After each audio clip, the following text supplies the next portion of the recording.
Welcome to today's presentation on Pentera, automated pen testing and what to learn from it. My name is Jannis Utz. I'm currently heading the sales engineering team in EMEA for CySys, based in Hamburg, Germany. I've joined the company about a year and a half ago and have previously spent time in the vulnerability management space and working for other security and network security vendors and companies. The topic is learn how to continuously test your security networks and more. I'll start with a brief introduction of the team. I'll explain what Pentera, the product I will be talking about, is doing in a nutshell. And by doing that, I will also present the life cycle of a penetration test, as any manual pen tester would go through as well. And then I will hopefully have sufficient time to show you a quick live demo of Pentera. So an automated penetration test. This should be very interesting. I would assume you've never seen anything like it. First, let's meet the team. Raul, our regional sales manager for the Iberia region, along with Rodrigo, the sales engineer, and Marta, our SDR. If you want, you can take a screenshot here of the emails. They're looking forward to speaking to you. A brief overview. What is Pentera? It's a piece of software which will agentlessly run on your network.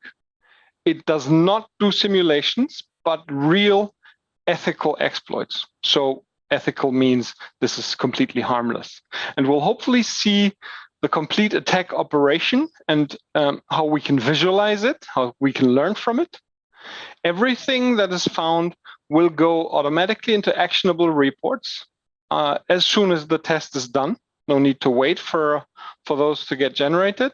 And then everything is mapped into the external MITRE attack framework, which allows you to match against your SIEM or EDR vendor, for example, and to recognize the different activities. I'll hopefully be able to show you in a second. First of all, what does a typical penetration test look like?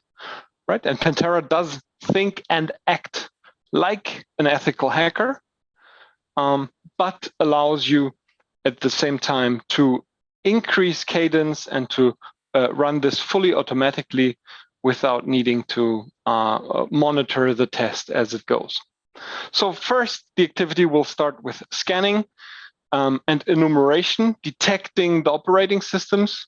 I have a demo prepared running in parallel right now, and we've already done this part. And then there's a vulnerability assessment. So basically, the solution is looking for vulnerabilities, which it will later also try to exploit. All of this will have happened.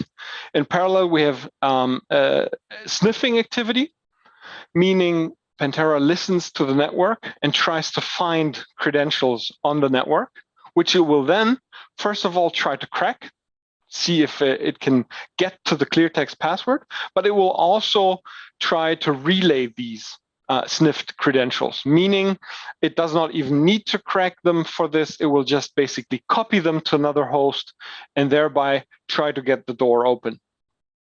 And then it will also try to execute code remotely, meaning it will send code for authentication against the host.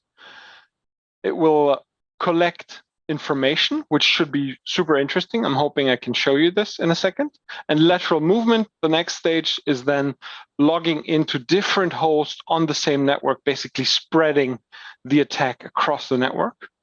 While privilege escalation, I like the icon of the elevator, refers to becoming from a standard default user to an admin, a privileged user, or root, whatever you like. And then data exfiltration is obviously part of this, right? Proving that the attacker could steal information, and afterwards everything is cleaned up as it was before. Network connections are reset. all files are deleted, and we are clean again. Okay, so now we are ready to see Pantera in action, see an actual automated penetration test live. And I'm switching to my browser here. I have, as I said, prepared an activity for us. I'm not going to run through how I configured this, but just to show you what I have done. We have in our lab environment already discovered a couple of devices. They're nice and color-coded as they were found to be different operating system versions, and they're already color-coded based on the vulnerabilities which we found on the host, right? So this is like, we're 20 minutes in. This has happened just to conserve some time. And you can see here, this gray box, this is how they all looked in the beginning. And now the machine already had a couple of activities without us watching. And there is a data extraction running. But the point that I wanted to show you is that we have these so-called actions here waiting for us. For example, file-less credential extraction. So I can granularly, per host, approve an activity. And I'm just going to do that and see what kind of credentials we can extract from this host.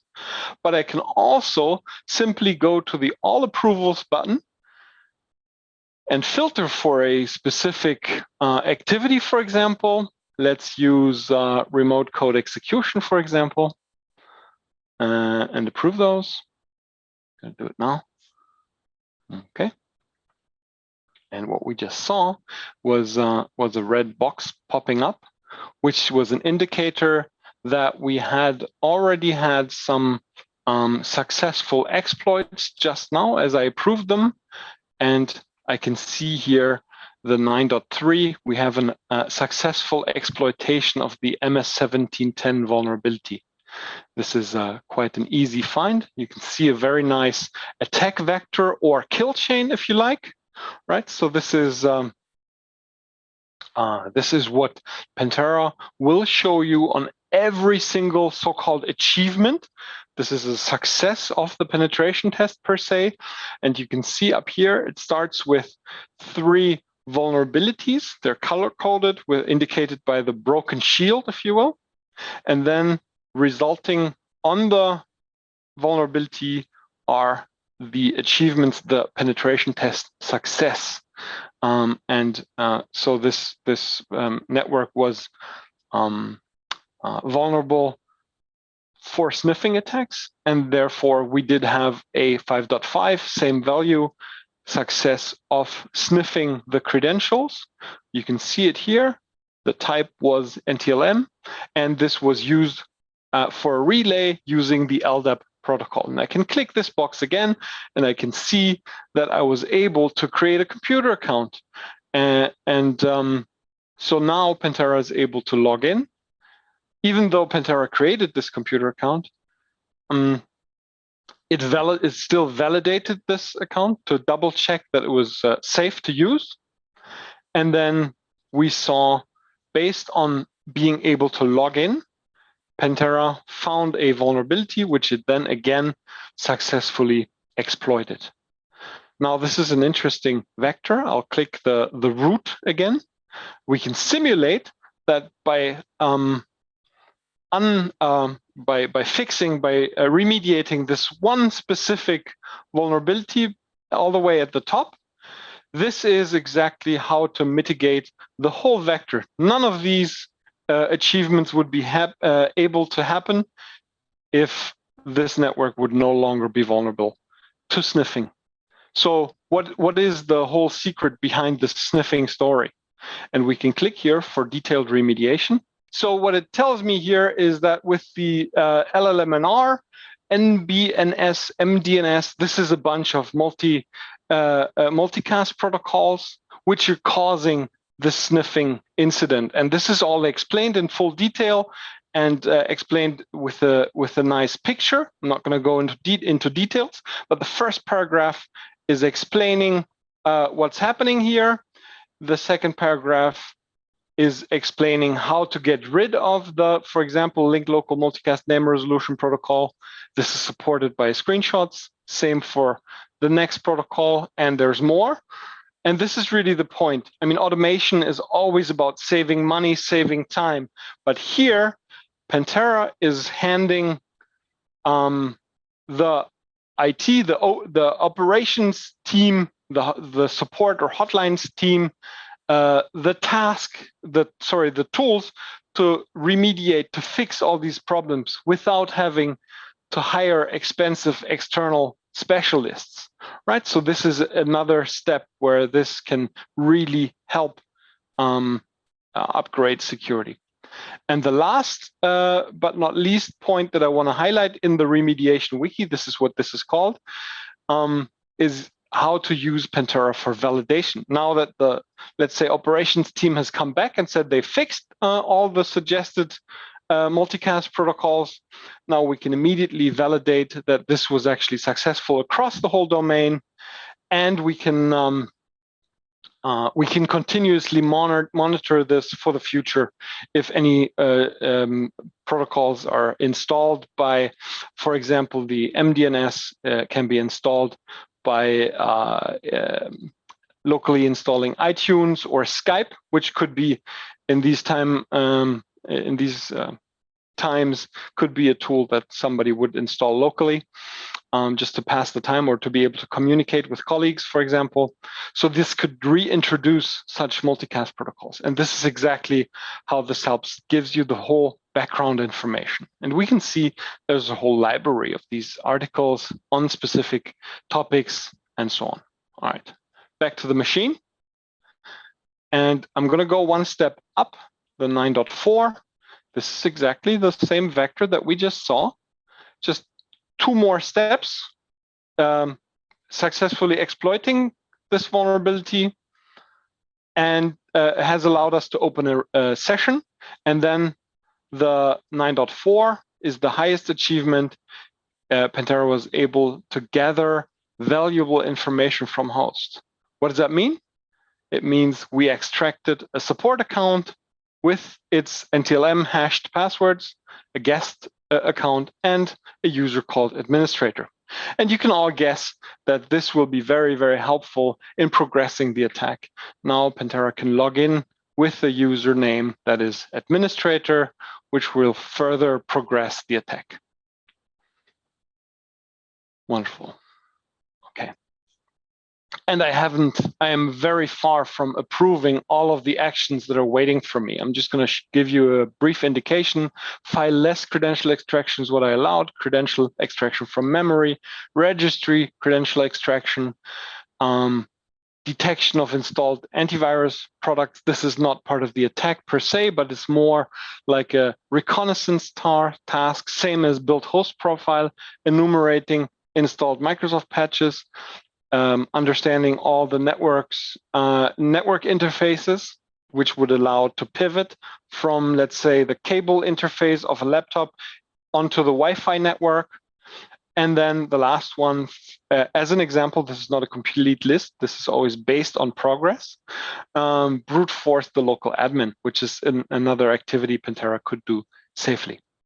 And you can see there's a lot of exploitation going on. There's now DLL payloads that are being executed towards host. You can see the IP addresses of the hosts here. So this is now challenging the antivirus. Does it detect our activity? Super interesting test. And all of this activity is going to be matched towards the MITRE ATT&CK framework. So this is something I mentioned before. This framework does show the, sorry, I'm missing the word here, the tactics above, where you can see reconnaissance, initial access, execution, and then the used techniques below, which would be exploitation for client execution mitigation, for example, PowerShell. And then this is, again, color-coded based on the activity that we had in this test. If we go back to this, and we have multiple of the wonderful 9.4s now, I'm going to just pick one and we can see the vector has become way more complex. We need to zoom in, and you can see tiny numbers. I'm going to zoom in a bit more so you can see it well. See tiny numbers in between these achievements. And if I click here, we can see the adversary level, which in this case is 4. Doesn't mean a cyber terrorist attacked me. Can go from script kiddie to state influenced. But it means that this kind of technology has been seen by malware like WannaCry, Emotet, but also a threat group, which would then be considered a cyber terrorist. NotPetya, Dragonfly 2.0 are some of these malwares, which then again allows you to match these activities to your threat intel team, or understand better how to how your risk can be considered here. Okay, I could obviously talk for forever about this topic, but I want to come back here and show you there's so much more and many achievements that I haven't had time to explain. We're obviously happy to follow up if you're interested to see this on your own network at some point. But what I would like to run by you quickly, let's see if I can need to move my browser from full screen. 1 second. And here we go. I have already prepared for us a report like it would be created once this scan has stopped. And there are a couple of things I want to highlight. Obviously, this is it's called executive report. This is for the management, right? This is not the full technical report, which we also have. This is just the 2-pager highlight, very short version of our findings. And the first thing that we see is a score. So in one word, basically, how did the security do on the tested network? But much more interesting, I think, even than the score of today, is the historic trend, because now we can see how we did over time. And this is super interesting because this finally allows us to, with the glance of an eye, without understanding a single technical word, to see that we're on the right track here. Maybe there was a dip, and we can, as a manager, we can challenge the team. What happened? Maybe a system was restored from backup, and previously fixed vulnerabilities had been reintroduced, basically. Or we spun up a new network, or Pantera got new updates, and then we recovered from it, right? We see more statistics, and we see our resilience scorecard. This again allows us to show how Pantera did in the different areas. How did we do for privileged users, sniffing, password strength, and if you think further ahead, this score will obviously get better over time as remediation attempts, as improvements are achieved on the network. This would then allow even for prioritization of investments on your own security budget.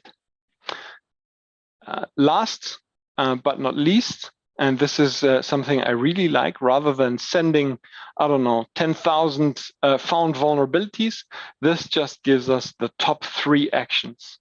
And this is the horrible vulnerability from last summer, zero logon.